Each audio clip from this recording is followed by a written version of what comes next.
दोस्तों हमारा 24 मार्च को 12वीं का राजनीति शास्त्र पॉलिटिकल साइंस का एमपी बोर्ड एग्जाम का पेपर है। लगातार दोस्तों मैं आपको तैयारी कराते जा रहा हूं, इसलिए आपको पहले ही 2 अंकी वाले महत्वपूर्ण प्रश्न और 3 अंकी वाले महत्वपूर्ण, साथ ही आपको वस्तुनिष्ठ तैयार कराते जा रहा हूं। ओके, केवल हमारे 4 अंकी वाले महत्वपूर्ण रह गए थे। ओके, और कुछ वस्तुनिष्ठ हो गए तो मैं भी आगे वही बता दूंगा, लेकिन पहले हम कहें 4 अंकी वाले महत्वपूर्ण रह गए तो उन्हें हम देखने वाले हैं। तो आपका ये पार्ट 1 रहने वाला है। 4 अंकी वाले प्रश्नों की 2 पार्ट में वीडियो आएगी। तो इस वीडियो में हम दोस्तों क्या है 4 अंकी वाले अति महत्वपूर्ण प्रश्न उत्तर देखने वाले हैं। तो दोस्तों हम बात करते हैं कि 4 नंबर वाले किस किस चैप्टर से आते हैं। तो आपका अध्याय 3 समकालीन दक्षिण एशिया, अध्याय 4 अंतरराष्ट्रीय संगठन, इनसे आता है। और 2 चैप्टर और हैं, तो आगे नेक्स्ट वीडियो में बता दूंगा किस चैप्टर से आते हैं और कौन कौन से क्वेश्चन पढ़ने हैं। समकालीन दक्षिण एशिया से देख लेते हैं आपके 4 नंबर वाले महत्वपूर्ण प्रश्न। तो पहले आपको तैयार करके रखना है, दक्षिण एशिया की किन्हीं 4 विशेषताओं को लिखिए। दक्षिण एशिया की कौन कौन सी विशेषताएं, इस प्रकार से क्वेश्चन आ सकता है। एमपी बोर्ड एग्जाम 22 में क्वेश्चन आया तो रिपीट हो सकता है। ओके, तो 4 पॉइंट में आपको अच्छे से तैयार करके रखना है। तो पहला आपका दक्षिण, साथ ही आपका क्वेश्चन आ सकता है कि दक्षिण एशिया क्षेत्र में शांति और सहयोग को बढ़ाने के लिए क्या क्या उपाय किए। वैसे दोस्तों आपके अलग अलग क्वेश्चन आने में एक साथ बता दिया, हो सकता है आपका दक्षिण एशिया के क्षेत्र की प्रमुख विशेषताएं बताइए, तो आपको ये 4 पॉइंट लिख देना है। क्वेश्चन आ जाता है आपका दक्षिण एशिया क्षेत्र में शांति और सहयोग में किस प्रकार बढ़ाया जा रहा है। तो अगर इससे आपका आता है तो फिर आपको ये 4 पॉइंट लिखने हैं। हो सकता है दोनों भी है, लेकिन दोनों की कमी चांस हुए। दोनों टॉपिक आपको तैयार करके रखना है। पहले हम देख लेते हैं दक्षिण एशिया की प्रमुख विशेषताएं। तो पहले कौन सी विशेषता है कि दक्षिण एशिया में भारत, पाकिस्तान, बांग्लादेश, नेपाल, भूटान, मालदीव, श्रीलंका सम्मिलित हैं। कभी कभी अफगानिस्तान और म्यांमार भी इसमें सम्मिलित किए जाते हैं। ओके, तो ये आपका दिया हुआ है। साथ ही हालांकि चीन इस क्षेत्र में प्रमुख देश है, तथापि लेकिन इसे क्या दक्षिण एशिया के हिस्से में क्या शामिल नहीं माना जाता है। दूसरा आपका पॉइंट रहने वाला कि दक्षिण एशिया एक ऐसा क्षेत्र है जहाँ सद्भावना व शत्रुता, आशा एवं निराशा, पारस्परिक शंका, विश्वास एक साथ क्या विद्वान रहता है। ओके, नेक्स्ट हमारा ये आप होगा दक्षिण एशिया की क्या विशेषताएं आपको बतानी है। तो विविधताओं से परिपूर्ण इस क्षेत्र में उत्तर में विशाल हिमालय पर्वत श्रृंखला है, दक्षिण में हिंद महासागर और पश्चिम में अरब सागर और पूर्व में क्या है आपका बंगाल की खाड़ी से ही एक विशेष प्राकृतिक क्षेत्र बनाती है। तो इस बार 4 आपको पॉइंट तैयार कर लीजिएगा। नेक्स्ट हमारा क्वेश्चन हो सकता है कि दक्षिण एशिया क्षेत्र की विशेषताएं बताते हुए दक्षिण एशिया क्षेत्र में शांति और सहयोग में किस प्रकार बढ़ाया है। ओके, तो देख लेते हैं शांति और सहयोग किस प्रकार से बढ़ाया है। तो ये 4 आपको इसमें पॉइंट तैयार करके रखने हैं। अनेक दक्षिण एशियाई देश में क्या है राजनीतिक अस्थिरता है, अतः वहाँ राजनीतिक स्थिरता बनाए रखने की जरूरत है। क्या बहुत सारे ऐसे देश है दक्षिण एशिया वाले जहाँ अस्थिरता है। ओके, तो उसके है वहाँ स्थिरता स्थापित करना। दक्षिण एशियाई क्षेत्र जहाँ आतंकवाद जैसी चुनौती का सामना कर रहा है। ओके, अतः आतंकवाद को समूल नष्ट किए जाए। मतलब वैसे बहुत सारे देश हैं दक्षिण एशिया में जहाँ आतंकवाद विद्यमान है। भारत में भी क्या आतंकवाद है। ओके, तो उसको क्या है नियंत्रित करना। तीसरा है कि इस क्षेत्र में गरीबी बेरोजगारी दिन प्रतिदिन बढ़ती जा रही है, तो इसको भी क्या है समाप्त करने के लिए कदम उठाना। तो दक्षिण एशिया क्षेत्र में सभी देश अपनी समस्याएं परस्पर मिलजुल कर क्या हल करते हैं। तो ये आपका है दक्षिण एशिया क्षेत्र में शांति और सहयोग के उपाय बढ़ाने के उपाय। क्लियर है। नेक्स्ट हमारा क्वेश्चन है सार्क संगठन के उद्देश्य लिखिए। अब ये क्वेश्चन आपका एमपी बोर्ड एग्जाम 23 में भी आया था और एमपी बोर्ड एग्जाम दोस्तों आपका 24 में भी क्वेश्चन आपका आया था। ओके, तो रिपीट होने की कमी चांस है, लेकिन आपको तैयार करके रखना है, लगातार फिर भी आपका रिपीट हो सकता है। ओके, तो सार्क संगठन के उद्देश्य क्या है कि सार्क संगठन का प्रमुख उद्देश्य दक्षिण एशियाई लोगों के कल्याण को बढ़ावा देना है और उनके जीवन को स्तर को सुधारना है। सार्क का उद्देश्य अल्प विकसित देशों को मिलकर सहयोग को और मजबूती को प्रदान करना। जो अल्प विकसित देश है उनको क्या है उनको विकास करना, और साथ ही सार्क हो जाएगा। सार्क संगठन परस्पर क्या विश्वास तथा समझ से एक दूसरे की समस्याओं में क्या सहयोग करना। सार्क संगठन एक समान उद्देश्यों के साथ अंतरराष्ट्रीय तथा क्षेत्रीय संगठनों का सहयोग करता है। और भी दोस्तों आपके सार्क के उद्देश्य दिए हुए हैं, तो आपको 6 दिए हुए हैं, कोई भी आपको अच्छे से 4 तैयार करके रखना ही है। ओके, नेक्स्ट हमारा क्वेश्चन है ताशकंद समझौते के प्रमुख प्रावधान क्या थे। इंपॉर्टेंट रहने वाला ताशकंद समझौते का आपको प्रावधान तैयार कर लीजिएगा। ओके, कि इसमें क्या क्या समझौता हुआ था कि दोनों पक्ष इस बात पर प्रयास करेंगे कि क्या उनके बीच के अच्छे पड़ोसी के संबंध रहेंगे। उससे पहले मैं आपको बढ़ा चुका हूँ 2 नंबर में कि ताशकंद समझौता कब हुआ था, किसके मध्य हुआ था। 2 नंबर में वो पूछ लिया जाता है। अब मुख्य प्रावधान कौन थे वो आपका 2 नंबर में भी क्वेश्चन आ सकता है, 4 नंबर। ओके, तो देख सकते हैं आपको ये सभी आपको तैयार कर लीजिएगा, इंपॉर्टेंट रहने वाले हैं ताशकंद समझौता के प्रावधान। नेक्स्ट हमारा क्वेश्चन है भारत एवं बांग्लादेश के बीच तनाव के कारणों को लिखिए। लेकिन आपका कम इंपॉर्टेंट है क्योंकि एमपी बोर्ड एग्जाम 24 में आ चुका है। ओके, जैसे आपका नेपाल वाला आ सकता है। ओके, या फिर आपका श्रीलंका वाला संबंध का आ सकता है, तो हम उसको मैं आगे क्वेश्चन बता रहा हूँ, तो वो तैयार कर लीजिएगा। भारत और बांग्लादेश के तनाव के कारण भी आप एक बार पढ़ लीजिएगा। ओके, ये आपका दिया हुआ है। नेक्स्ट हमारा दक्षिण एशिया की शांति एवं सहयोग में सार्क का क्या योगदान है। तो दक्षिण एशिया में शांति एवं सहयोग में सार्क का योगदान पूछा जा रहा है। सार्क संगठन में उसका क्या क्या योगदान है, तो वो भी आपका बताया जा रहा है। ये भी कमी चांस है, वीडियो 24 में आ चुका है, फिर भी इसको आपको पढ़ के रखना है। ये आपके पॉइंट दिए हुए हैं, इसके आगे आपका ये हो जाता कंप्लीट। ओके, अभी कुछ और क्वेश्चन इस चैप्टर से वो भी आपको तैयार करके रखने हैं। आगे नेक्स्ट आपको तैयार कर लेना है श्रीलंका के जातीय संघर्ष को समझाइए। श्रीलंका में क्या है जातीय संघर्ष, और कहानी के रूप में एक बार पढ़ लीजिएगा।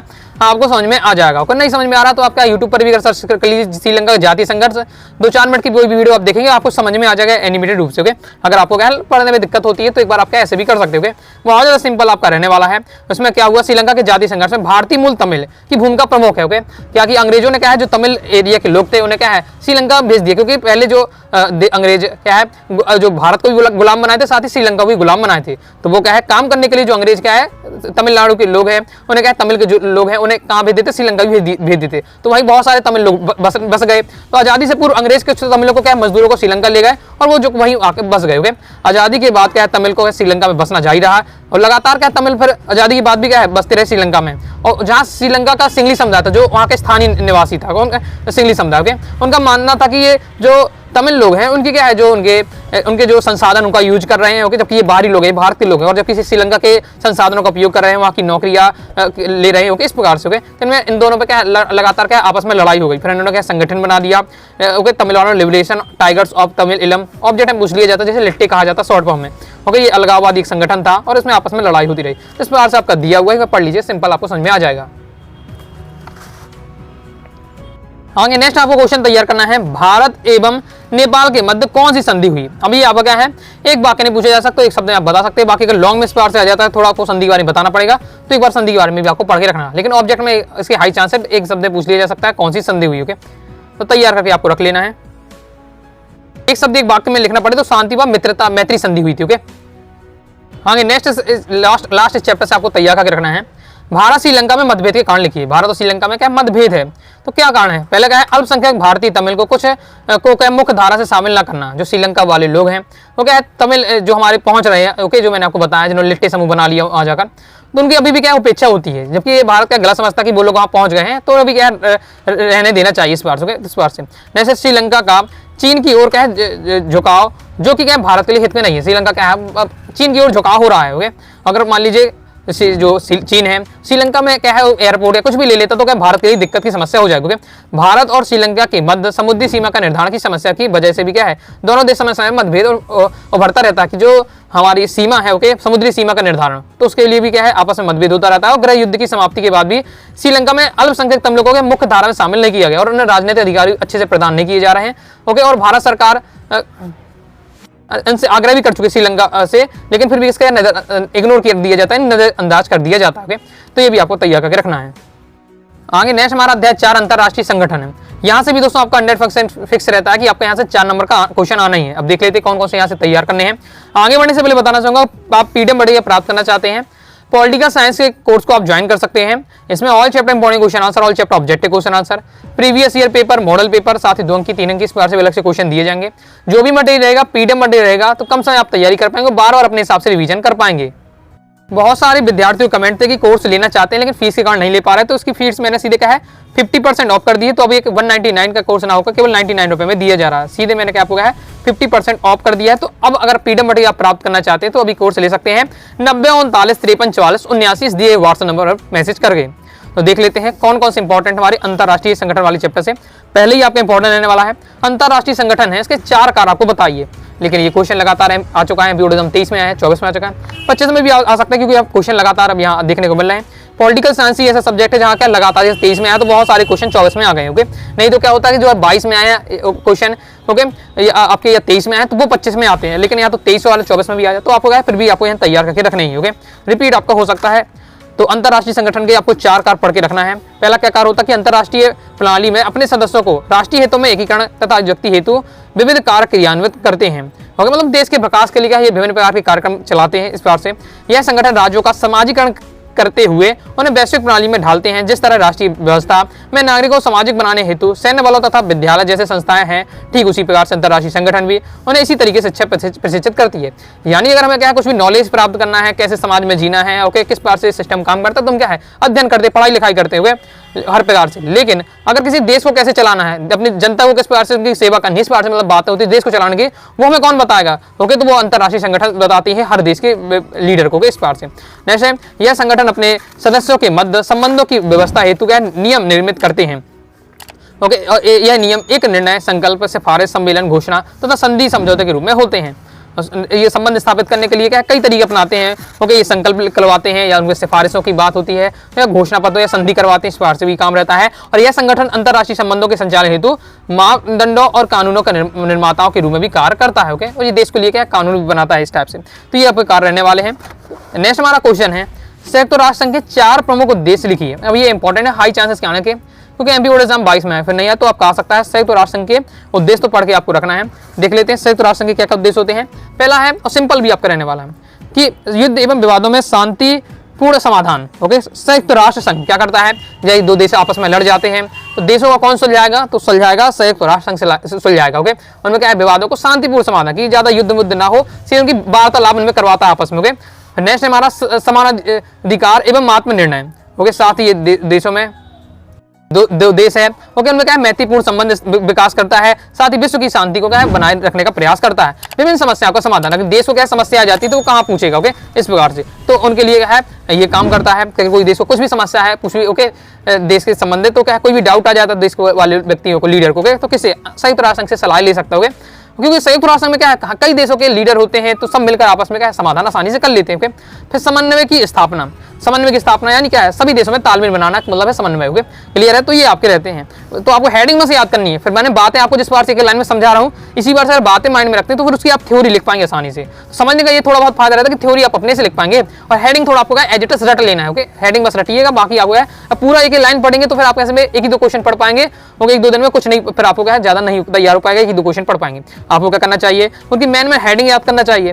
अब लेकिन आप कहेंगे सर इस टाइप के जो क्वेश्चन होते हैं, भैया इस टाइप के जो क्वेश्चन होते हैं इनमें तो हेडिंग नहीं है, तो इसमें भी क्या करना, जैसे 3 लाइन में है, तो इनका आपको मैंने कभी आपको समझाया तो मैंने 1 लाइन नहीं पढ़ी, मैंने शॉर्ट में आपको 1 लाइन बताया, तो उसको शॉर्ट में आपको माइंड में रखना है। माइंड में आपके ज्यादा स्टोरेज आपको नहीं रखना है, कम रखिएगा, तो आपका लंबे समय तक आपको याद रहेगा और आपको दिक्कत भी नहीं होगी। तो आगे ठीक क्लियर है, आगे देख लेते हैं। संयुक्त राष्ट्र संघ के कोई 4 लिखिए, ये भी इंपॉर्टेंट रहने वाला है, 23 में आता, तो ये भी आपका रिपीट हो सकता है। तो अभी ये संयुक्त राष्ट्र संघ के मैंने 4 उद्देश्य बताए हैं, और ये आपका संयुक्त राष्ट्र संघ के कोई 4 कार्य, दोनों आपको तैयार करके रखने हैं। और थोड़ा आप देखें, ये बात देखें, क्लियर करें, तो आपके अगर कार्य में भी चाहें तो ये पॉइंट लिख सकते हैं, क्योंकि यही तो उनके कार्य भी रहते हैं। एक बार उनका उद्देश्य भी और कार्य में भी आप एक सेट कर दे तो भी आपको यहाँ नंबर मिल जाने चाहिए मेरे अनुसार। क्योंकि आप देखेंगे लगभग वही बातें आपको मिलेंगी, तो आप पढ़िएगा एक बार तो आपको समझ में आ जाएगा। ओके, लगभग आपका एक क्वेश्चन भी अच्छे से तैयार कर लिए, दोनों आपका काम हो जाएगा। ओके, पढ़िएगा एक बार, समझिएगा, वही बातें रहने वाली हैं। आगे नेक्स्ट हमारा क्वेश्चन है, विश्व स्वास्थ्य संगठन के कार्यों को लेके एमपी बोर्ड एग्जाम 22 में आता है, रिपीट हो सकता है।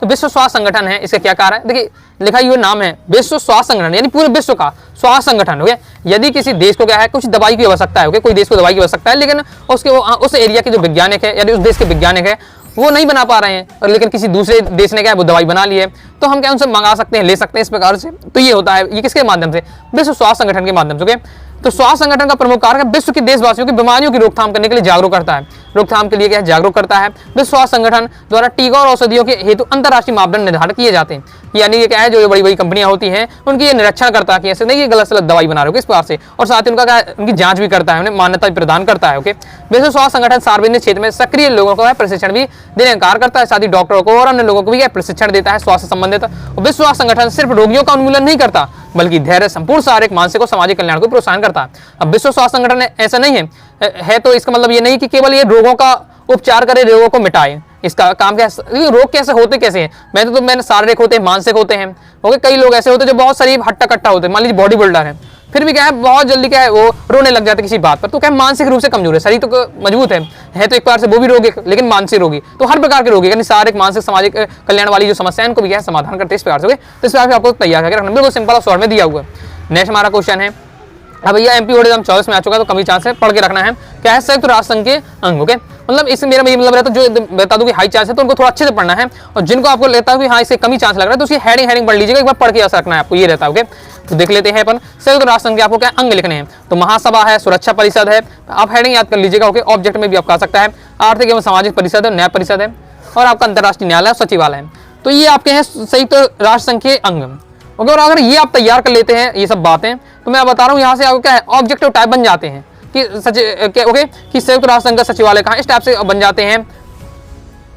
संयुक्त राष्ट्र संघ के वर्तमान महासचिव कौन है, इस टाइप से क्वेश्चन बनते हैं। तो हम ये टॉपिक अगर पढ़ते हैं तो यहाँ से आपका बन जाए, जैसे ये आपका क्वेश्चन पूछा जाता है अंतर्राष्ट्रीय न्यायालय। ओके, संयुक्त राष्ट्र संघ में अंतर्राष्ट्रीय न्यायालय का मुख्यालय कहाँ है, तो हैंग में है। अब ये क्वेश्चन आप तैयार करेंगे तो बहुत सारे आपके ऑब्जेक्ट भी तैयार हो, यहाँ से अक्सर ऑब्जेक्ट बनते हैं। जैसे सुरक्षा परिषद में पूछा जाता है स्थायी सदस्य कितने हैं, तो 5 स्थायी सदस्य। कौन कौन से, तो वो भी आपको पढ़ के रखना है। ओके, कि अमेरिका, ब्रिटेन हो जाता है, फ्रांस, रूस, चीन। अस्थायी सदस्य कितने हैं, 10 हैं। ओके, तो इस प्रकार से यहाँ से ऑब्जेक्ट बनते हैं। तो टॉपिक को पढ़ लेते हैं, इसलिए मैं कहता हूँ टॉपिक को जरूर पढ़िएगा। ओके, भले क्वेश्चन आंसर ना है लेकिन ऑब्जेक्ट आपका बन सकता है, तो पढ़ के आपको जरूर रखना है। कंप्लीट हो जाता है। कुछ और 3-4 क्वेश्चन उन्हें भी देख लीजिए। आगे देख लेते हैं। नेक्स्ट आपको सुरक्षा परिषद के कार्यों या शक्तियों का वर्णन लीजिए। ओके, लगभग जो भी मैंने आपको संयुक्त राष्ट्र संघ की शक्तियां कार्य बताए हैं वो भी आपने क्या थोड़ा बहुत वहां से ऐड भी कर सकते हैं। और सुरक्षा परिषद नाम में ही राज छुपा हुआ, सुरक्षा परिषद यानी सुरक्षा करना। अब ये कौन सा सुरक्षा परिषद, ये विश्व का है सुरक्षा परिषद, यानी देश में ये क्या है, शांति और सुरक्षा स्थापित करेगा। और इतना भी बस पॉइंट पता है तो अपने साथ बना के भी आप इन क्वेश्चनों को लिख सकते हैं थोड़ा बहुत। बाकी आपका हेडिंग पढ़ लेते हैं अपने हिसाब से, आप फिर भी आसान लिख पाएंगे, आसान क्वेश्चन रहने वाले हैं। तो अंतर्राष्ट्रीय शांति का प्रयास करना सिंपल है, यानी क्या नाम भी रह चुका, अंतर्राष्ट्रीय यानी पूरे देश में अगर है कोई भी 2 देश आपस में लड़ रहे हैं या 2 या 2 से अधिक देश आपस में लड़ाई हो गई है, तो सुरक्षा परिषद क्या है, बना ही इसलिए था। सुरक्षा परिषद बनी ही इसलिए था कि देश में क्या है, शांति स्थापित हो सके। और ये शांति भंग की परिस्थिति में को टालना एवं झगड़ों को छानबीन एवं जांच पड़ताल करना। ओके, अगर हेडिंग बस तैयार कर लेते तो सब आप अंदर का मटेरियल आप आसानी से लिख पाएंगे, कोई दिक्कत नहीं लगेगी। बस एक बार पढ़ बस लेना है, हेडिंग बस आपको एक बार अच्छे से पढ़ लीजिएगा। ओके, तो क्या करते हैं, शांति भंग की परिस्थिति को क्या टालना, यानी को दो देश आपस में शांति से बैठे हुए, लेकिन फिर क्या धीरे धीरे में लड़ाई बढ़ती जा रही, भेदभाव बढ़ता जा रहा है। तो इस कंडीशन में क्या है, उनके युद्ध ना हो, युद्ध को टालते हैं, बातचीत बार बार करते हैं, साथ ही उनके क्या झगड़ों की छानबीन करते हैं, कौन सही कौन गलत है, और ये अपना तरीके से निर्णय देते हुए स्वर्ण निर्णयों का क्रियान्वयन करते हैं, साथ ही कार्य योजना भी बनाते हैं, देशों के लिए क्या कार्य योजना बनाते हैं। तो ये 4 पॉइंट आपको तैयार करके रखना है। क्लियर है। नेक्स्ट हमारा क्वेश्चन है, सुरक्षा परिषद में भारत की स्थायी सदस्यता के पक्ष में तर्क दीजिए। यानी जो सुरक्षा परिषद है, यहाँ मैं आपको समझा चुका हूँ कि आपके कितने होते हैं, 15 सदस्य होते हैं, जिसमें 5 सदस्य होते हैं वो स्थायी सदस्य होते हैं, 10 आपके अस्थायी सदस्य होते हैं। जो 5 स्थायी सदस्य हैं, ओके, और भी स्थायी सदस्य बनाने चाहिए। ओके, तो इसमें क्या है, उसकी कुछ कंडीशन है कि हाँ ये अगर ये फॉलो होती है तो वो देश का स्थायी सदस्य बन सकता है। लेकिन इसमें एक ये कंडीशन भी होती है कि सभी को जो जितने भी हैं उसमें, ओके, 5 सदस्य, तो सभी अनुमति होनी चाहिए। 5 देश से 5 देश की अनुमति होगी तब 6वें देश को क्या है, स्थायी सदस्य बनाया जाएगा।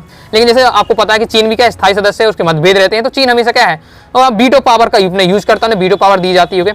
तो ये इससे क्या है, भारत स्थायी सदस्य नहीं बन पाता। तो हम इस क्वेश्चन में पूछे जा रहा कि भारत स्थायी सदस्य बन सकता है, ओके, लेकिन इसमें हम किस प्रकार से भारत दावा करता कि हाँ यार मैं क्या स्थायी सदस्य बन सकता हूँ, वो आपको तर्क बताने कि इस भारत में क्या क्या क्वालिटी है, वो इस प्रकार से क्वेश्चन पूछा है। क्लियर है। तो ये 4 पॉइंट आपको तैयार करके रखना है कि भारत संयुक्त राष्ट्र संघ में प्रारंभिक सदस्यों में एक है। ओके, यानी जो सबसे पहले जो सदस्यता ग्रहण की थी वो सबसे पहले भारत में भी था। ओके, इसके बाद है संयुक्त राष्ट्र संघ निधि में भारत का निश्चित आर्थिक अंशदान भी है, यानी क्या है जो संगठन चलते हैं इनमें क्या पैसे की जरूरत है, तो हर देश क्या थोड़ा थोड़ा क्या फंड देता है। ओके, तो वही भारत करता है। इसके साथ ही क्या है, भारत की जो जनसंख्या है वो क्या सर्वाधिक जनसंख्या पूरे विश्व में, आप जानते हैं भारत की संख्या सर्वाधिक है। ओके, 1/5वां भाग निवास करता है भारत की जनसंख्या में। ओके, तो ये भी होना चाहिए कि भारत की जनसंख्या सबसे बड़ा, यानी भारत क्या है, जनसंख्या भी सबसे ज्यादा है विश्व की। और दूसरा है कि भारत, यहाँ तो आपके चाहे तो 1 पॉइंट के 2 पॉइंट भी बना सकते हो। भारत संयुक्त राष्ट्र संघ के सिद्धांत उद्देश्यों कार्यों में पूर्ण विश्वास रखता है, यानी पूर्ण रूप से क्या आस्था भी रखता है, विश्वास करता है उनकी बातों पर। ओके, सीधे तीसरा है भारत विश्व का सबसे बड़ा लोकतांत्रिक देश है। ओके, यहाँ लोकतांत्रिक देश है, लोकतंत्र के कायम रहता है। जैसे पाकिस्तान है तो वहाँ लोकतंत्र कायम नहीं रहता, सैनिक शासन लगता है, वो फिक्स नहीं रह पाता है, जबकि देश में क्या है, सबसे बड़ा लोकतांत्रिक देश है अन्य देशों की अपेक्षा। ओके, यहाँ लगभग क्या है, लगभग शांति यहाँ बनी रहती है। ओके, भारत द्वारा क्या विश्व में लगातार शांति के लिए क्या कार्य किए जा रहे हैं। तो ये सब क्वालिटी है जिससे क्या भारत को भी स्थायी सदस्य होना चाहिए। नेक्स्ट, संयुक्त राष्ट्र की वीटो शक्ति का क्या है समझाइए। ओके, मैंने आपको वीटो शब्द का यूज किया है। ओके, जिसका यूज करके चीन है और ओके वो क्या भारत को स्थायी सदस्य नहीं देता है। ओके, हर देश को जो 5 स्थायी सदस्य है, अस्थायी सदस्य को वीटो पावर नहीं मिलती, केवल स्थायी सदस्य को वीटो पावर मिलती है। ओके, तो जितने भी निर्णय आते हैं अगर 5 देश मान लेते हैं, वीटो अपनी शक्ति का मतलब मान लेते हैं, तो वो सदस्य क्या मतलब बात क्या है, पारित हो जाएगी। ओके, लेकिन अगर कोई भी इसमें वीटो लगा देता है तो वो क्या है, बात निरस्त हो जाती है। ओके, अगर कोई भी एक भी देश क्या है निरस्त कर देता है 5 में से। ओके, तो ये वीटो शक्ति के बारे में पूरा बताइए। एक बार अगर पढ़ बस लेते हैं तो मैंने आपको समझाई दी है, लगभग मेन बातें आपको बताई दी है, पढ़ते ही आपको टॉपिक समझ में आ जाएगा। ओके, इन चीजों कहानी के रूप में जैसे मैं तैयार करके रखा हूँ उसी बार से आप पढ़ के रखिएगा। ओके, अब एक लाइन बिल्कुल एज इट इज आपको नहीं पढ़ना, कहानी के रूप में चीजों को आपको तैयार करना है। नेक्स्ट आपको तैयार कर लेना है संयुक्त राष्ट्र संघ में भारत का योगदान। भारत का क्या योगदान है संयुक्त राष्ट्र संघ में? पहला क्या है, अंतर्राष्ट्रीय शांति व सुरक्षा को बढ़ावा देने में योगदान। हमने देखा संयुक्त राष्ट्र संघ का क्या है काम रहता है, अंतर्राष्ट्रीय शांति और सुरक्षा बनाना, लेकिन भारत सहयोग करता है। रंग भेद नीति का क्या है, विरुद्ध संघर्ष करता है, निःशस्त्रीकरण के लिए प्रयास करता है। ये सब किसके सिद्धांत हैं? संयुक्त राष्ट्र संघ के सिद्धांत। तो भारत में क्या सहयोग करता है, मानवाधिकारों की रक्षा भी करता है। ओके, तो ये सब पॉइंटों के कारण क्या है, ये सब पॉइंट हमें बताते हैं कि भारत किस प्रकार से क्या है, जो उनके बातें हैं उनका क्या योगदान, उसमें अपना योगदान दे रहा है, उनकी बातों को मानता है। ओके, तो यही क्या है, भारत का योगदान है संयुक्त राष्ट्र संघ में। क्लियर है। और नेक्स्ट और लास्ट हमारा क्वेश्चन रहने वाला है, अंतर्राष्ट्रीय मुद्रा कोष के उद्देश्य लिखिए। अंतर्राष्ट्रीय मुद्रा कोष से क्या क्या उद्देश्य है? नाम में ही इसमें भी राज छुपा हुआ है। जैसे हमने कहा है विश्व स्वास्थ्य संगठन था, ओके, तो अब इसका नाम क्या है, अंतरराष्ट्रीय मुद्रा कोष, यानी देश के क्या मुद्रा कोष, यानी देश का बैंक है, ओके। क्या क्या हो सकता है, मौद्रिक सहयोग बढ़ावा देना, यानी किसी देश को पैसे जरूरत है तो उसको पैसे देना, ओके, व्यापार का विस्तार कराना, विनिमय करना, और इसके साथ ही विदेशी विनिमय का अंत एवं कोष की व्यवस्था। तो ये आपका पॉइंट दिया हुआ है, बिल्कुल सिंपल रहने वाला। मैंने आपको पॉइंट याद करना, बाकी पढ़ेंगे तो आपको समझ में आ जाएगा। तो इस प्रकार से दोस्तों मैंने आपको इंपॉर्टेंट कवर करा दिए हैं, ओके। तो दोनों चैप्टर के मैंने आपको इंपॉर्टेंट बताया, इन्हीं में से दोस्तों आपको क्वेश्चन आएगा, 4 नंबर 2 क्वेश्चन या 8 नंबर फिक्स हो जाएंगे। अभी 2 चैप्टर के और आपके 4 नंबर वाले क्वेश्चन रह जाते हैं, हम सेकंड और लास्ट पार्ट में क्या है कवर कर लेंगे। जितने क्वेश्चन बताएं इन्हीं टॉपिक में से आपके क्वेश्चन आने वाले हैं, इसलिए आपको सभी क्वेश्चन तैयार कर लीजिएगा। वीडियो पसंद आए तो वीडियो लाइक करके सब्सक्राइब भी कर दीजिएगा, साथ ही टेलीग्राम चैनल व्हाट्सएप चैनल को ज्वाइन कर लीजिएगा। कोई भी डाउट है करो से आप जरूर पूछिएगा। मिलते हैं नेक्स्ट वीडियो में, तब तक के लिए बाय बाय।